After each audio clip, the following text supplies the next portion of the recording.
यह प्रश्न मैक्स से आता है, जो पूछते हैं क्या होगा यदि सूर्य की सभी दृश्य प्रकाश की ऊर्जा एक लेजर जैसी किरण में समाहित हो जाए जिसकी व्यास पृथ्वी पर पहुंचते समय लगभग 1 मीटर हो। आप जानते हैं, मैं आमतौर पर लोगों के अच्छे पहलुओं को मानता हूं, लेकिन ईमानदारी से कहूं तो मुझे संदेह है कि मैक्स के मन में पृथ्वी के लिए अच्छे हित नहीं है।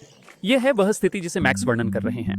यदि आप किरण के रास्ते में खड़े होते तो आप जाहिर है कि काफी जल्दी मर जाते।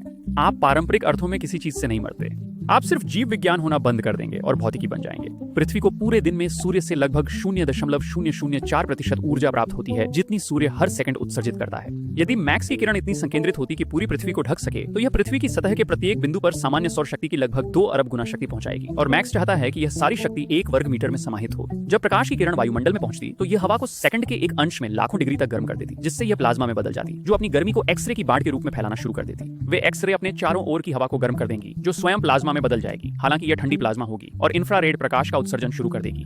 यह विकिरण दृष्टिगत सभी चीजों को वाष्पीकृत कर देगा और पृथ्वी की सतह को हटा देगा, जैसे हाइड्रोजन बम, पर अधिक हिंसात्मक रूप में। लेकिन पृथ्वी इतनी बड़ी है कि दूसरी ओर के लोगों को सूर्य की किरण के प्रत्यक्ष प्रभावों से कुछ समय के लिए बचा सकती है।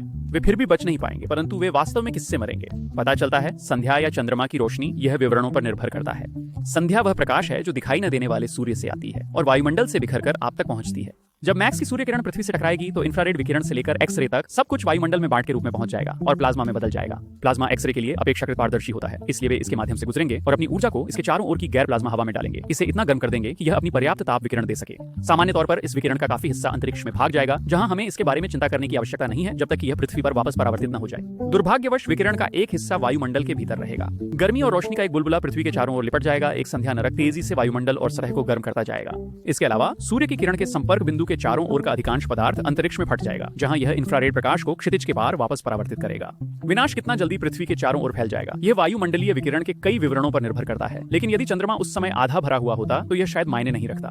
जब मैक्स का उपकरण चालू होता है तो चंद्रमा अंधकारमय हो जाएगा, क्योंकि इसे रोशन करने वाली सूर्य की रोशनी उस किरण में समाहित हो जाएगी जो वायुमंडल को नष्ट कर रही है। विनाश से आने वाली तीव्र रोशनी स्वयं चंद्रमा को रोशन कर देगी और यह परावर्तित चंद्रमा की रोशनी अकेले ही आपको मृत्यु तक जलाने के लिए पर्याप्त हो सकती है। ठीक समय पर प्रज्वलनकारी संध्या के लिए, जो ग्रह के चारों ओर लिपट जाएगी, अंतिम सूर्योदय लाएगी। लेकिन पृथ्वी पूरी तरह से बर्बाद नहीं हो सकती। क्या मैक्स की व्यवस्था वास्तव में लक्ष्य को ट्रैक करने के लिए घूम सकती है?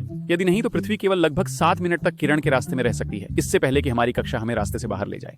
सतह पर सभी लोग अब भी पके हुए होंगे निश्चित रूप से, और वायुमंडल और बाहरी भाग का अधिकांश हिस्सा खो जाएगा, लेकिन पृथ्वी का बड़ा हिस्सा संभवतः मानवता के भयानक विचारों के प्रमाण के रूप में रहेगा।